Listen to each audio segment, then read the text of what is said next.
এই অঞ্চল পরিষদের পক্ষ থেকে রক্তিম অভিনন্দন সহ লাল সালাম জানাই। কমরেড, আজকে এই ব্লকের যে ধর্ণা, এই ধর্ণা দিতে আমরা বাধ্য হলাম। আমরা জানি, আমরা এই কুন্দহিত অঞ্চলে অনেক গ্রাম, অনেক পঞ্চায়েত আমরা ঘুরলাম, আমরা দেখলাম যে বিশেষ করে যে গরিব মানুষের প্রাপ্য, যাদের ঘর নেই, যারা তালপাতার বাগড়ে দিয়ে এখনো পর্যন্ত বসবাস করে, আজকে তাদের আবাস পাচ্ছে না, আর যাদের বাড়ি আছে তারা আবাস পাচ্ছে। আমরা বিডিও সাহেবকে এটা বলার জন্য আমরা এসেছি।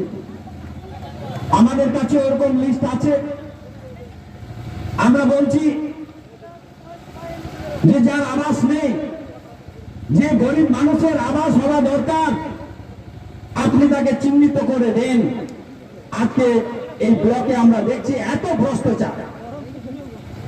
ভ্রষ্টাচার বেড়ে গেছে। যেই ভ্রষ্টাচারকে কমানোর জন্য, যে ভ্রষ্টাচারের বিরুদ্ধে বলার জন্য আজকে কোনো পার্টি নেই, কেবল মুখে বলছে আর তারা কিছু করতে পারছে না। আমরা কমিউনিস্ট পার্টি করি, লাল ঝান্ডার পার্টি করি, আমরা বলছি যে কমরেড, আজকে আমরা সত্তায় নেই, তবুও আমরা লড়াই করে যাচ্ছি। আমরা বিডিওকে আজকে হুঁশিয়ারি দিয়ে যাব, যদি প্রত্যেকটা মানুষের, ন্যায্য মানুষের যদি আবাস না হয়, তাহলে আমরা বলবো বিডিও সাহেবকে যে আপনাকে টেনে ওখান থেকে বার করবো, রাস্তার মধ্যে আপনাকে ফেলে দেবো। এইটা কুন্দহিত, এইখানকার মাটি লাল, এইখানে আমাদের যে লড়াই,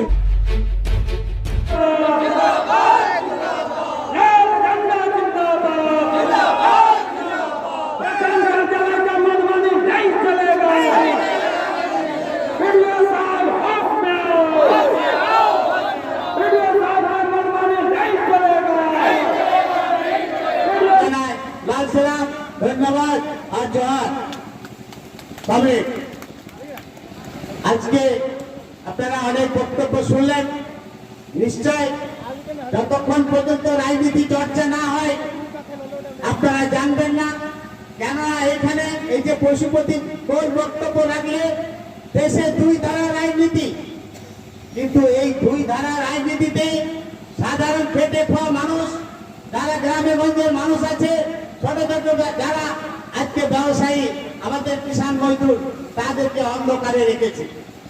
বিজেপি দোষ দেয় ঝাড়খণ্ড মুক্তি মোর্চার উপর, আর ঝাড়খণ্ড মুক্তি মোর্চা বলছে রাজ্যে বিজেপির উপর।